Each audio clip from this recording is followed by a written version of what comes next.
Hello, awesome Algebra 1 students, and welcome back. In this video, we're going to be looking at solving systems of linear equations using the graphing method. So behind me, I've just laid out the pretty simple steps for solving using graphing method. Step 1, you graph both lines in the same coordinate plane. Step 2, look for an interception point or an intersection point where the two lines cross. That is your solution, whatever that point is. And step 3, you tend to want to check your solution by plugging it back into both equations just to be sure that it is correct. So we're going to look at some examples from a worksheet and some examples using an online source called IXL. Okay, in our first examples for today, we're going to start off by looking at this worksheet. So to keep both separate, I'm going to graph the first equation in blue, and I'll do the second equation in green so that you can tell the difference between the two. So these examples happen to be in slope-intercept form. So to graph them, I just need to find the point when x is 0, the y-intercept, and the slope. So in the first one, if I were to plug in 0 for x, that would leave me with the point 0, 4. And then it appears that my slope is -1/2, meaning I'm going down 1 and right 2. So coming over here, starting at the point 0, 4, I go down 1 and right 2, and I tend to like to find all points on the line.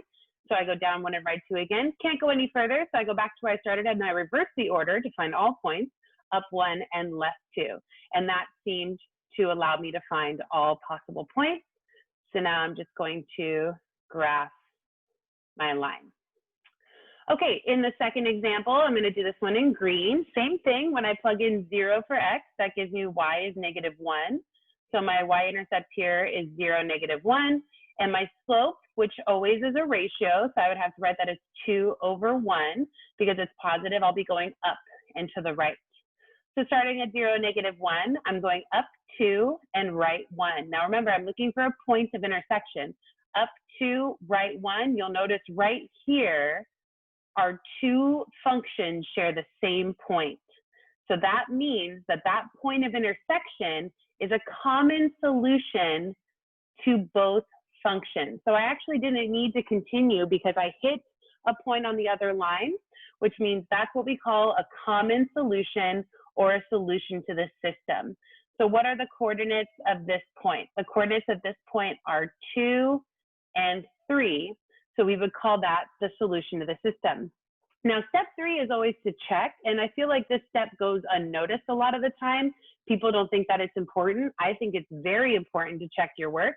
So we're going to go ahead and do that very quickly. Remember, x is 2 and y is 3. So in the first equation, if I'm going to check it, I'm going to plug in 3 for y and 2 for x. And I'm just making sure that it's true. -1/2 times 2, that makes a big 1. So that would be -1.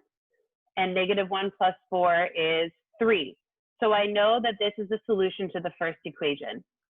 Now let's go ahead and plug it into the second equation just to be sure. So again, 3 for y, 2 times 2 minus 1. 2 times 2 is 4, and 4 minus 1 is 3.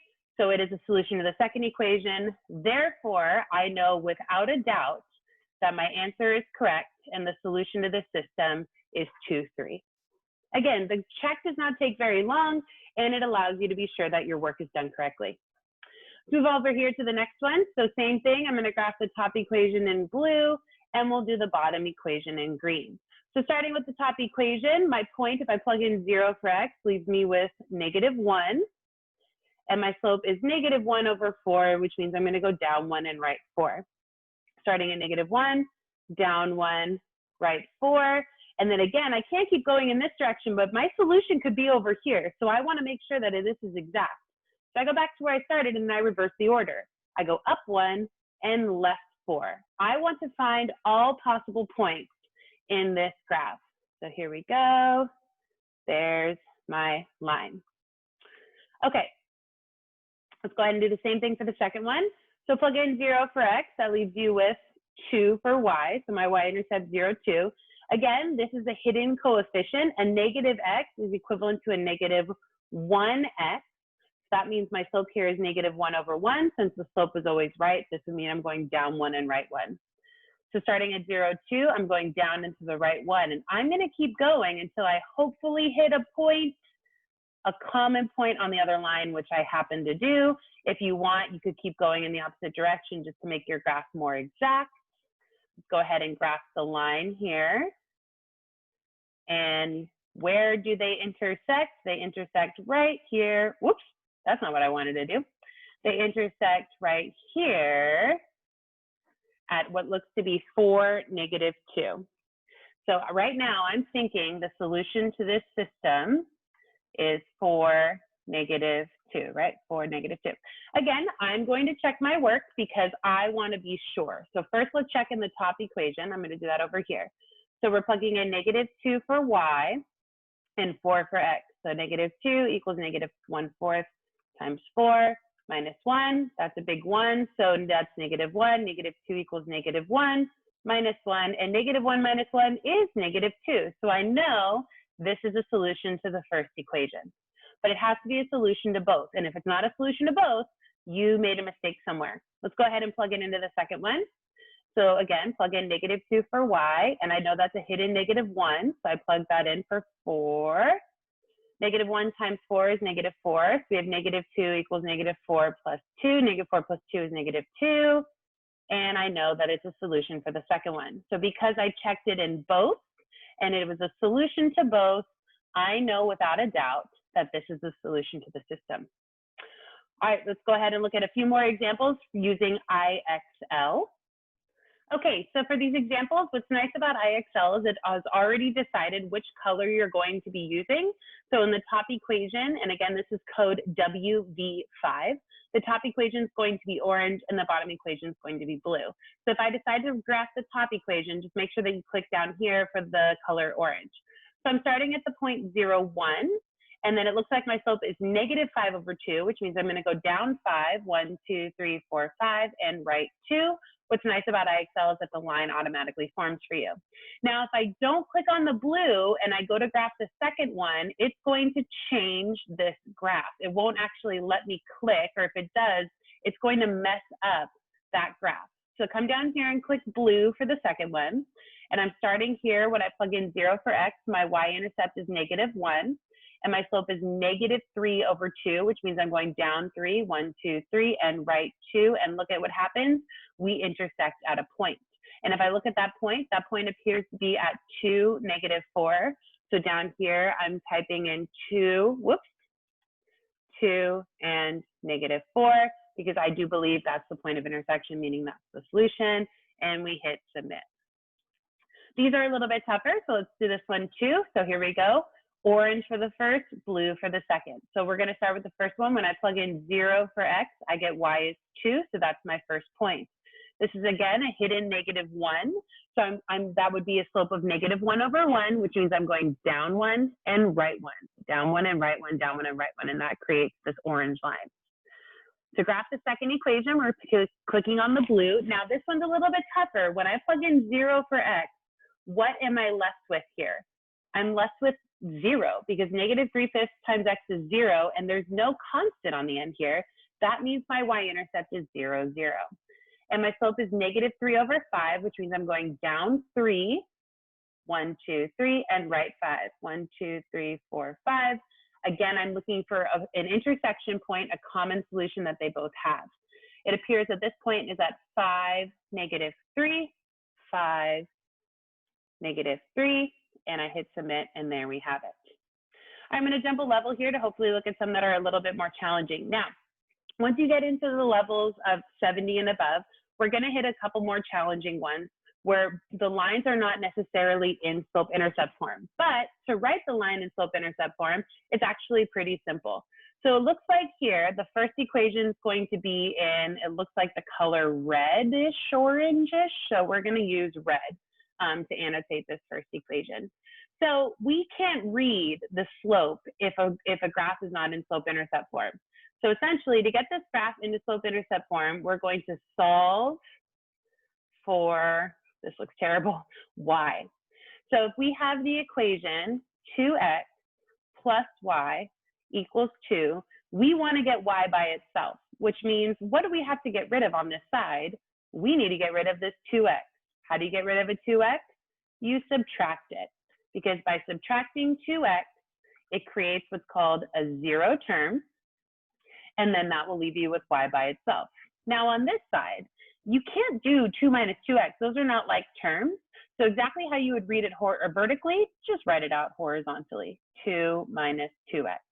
Now I know this looks weird because it's not in the exact slope-intercept form, but you can still read the slope and the y-intercept here. If I plug in 0 for x, what does that leave me with y? That leaves me with the point 0, 2. And if I get rid of that 0 for x here, the slope is the multiplier of x. Well, what's being multiplied by x? Careful here, it's a negative 2. So my slope is negative 2 over 1, which means I'm going down 2 and right 1. So again, to graph this first equation, I'm starting at the point 0, 2, and I'm going down 2 and right 1. And that's the line of that first equation. To graph the second equation, I have to start at 0, negative 5, and here I'm going up 3, right 2. There is an intersection point here. It appears that that intersection point is at 2, negative 2. So I'm going to believe that that is my solution, 2, negative 2, and I click submit. All right, this will be our last example. We're going to go ahead again and have to convert this into slope-intercept form. It looks like it's in purple, so we'll do it in like a lavender purple color. Okay, last one here. So we have 3x plus 2y equals 6. Again, not in slope-intercept form, so we're going to solve for y. Get it into slope-intercept form so we can actually read the slope and the y-intercept. So the first thing I notice is that y is not really by itself. It has a 2, but before we can deal with that, let's get rid of this 3x term. So we're going to subtract 3x on both sides. That creates, again, what's called a zero term, and that leaves us with 2y equals, we can't combine these, they're not like terms, so just write it out, 6 minus 3x. Now, 2y is not the same as y being by itself. So how do we get rid of the 2? We're going to divide. But the division property of equality is very specific. It states you have to divide all terms in an equation by 2. Now this creates a big 1, which leaves us with y by itself, and then we just have to simplify this side. 6 divided by 2 is 3, and then I can't necessarily simplify this minus 3 divided by 2, so I'm just going to write it as a fraction, 3 divided by 2, x. Now, since y is simplified and I've done the rest of the work here, I can actually now go in and find the slope and the y-intercept. If I plug in 0 for x, I'm left with y equals 3, and the slope is the multiplier of x, including this operation. So my slope here would be negative 3 over 2, which means I'm going down 3 and right 2. So let's grab our mouse. Here we go. Starting at 0, 3. I'm going down 3 and right 2, and there's the graph of the first equation. The second equation is already in slope-intercept form, which makes our life a little bit easier. Plug in 0 for x, you're starting at 0, 7, and our slope is positive 1/2, so we're going up 1 and right 2. And then if we look, there's our point of intersection. There's our common solution. So that common solution is at negative 2, 6.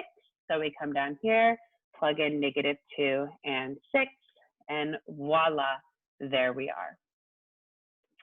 Okay, so that brings us to the end of this video. Again, the only tough types of problems are when your equations are not in slope-intercept form, but the concept is relatively simple. Graph both lines, look for a point of intersection. Have fun solving systems with graphing, and I'll see you next time.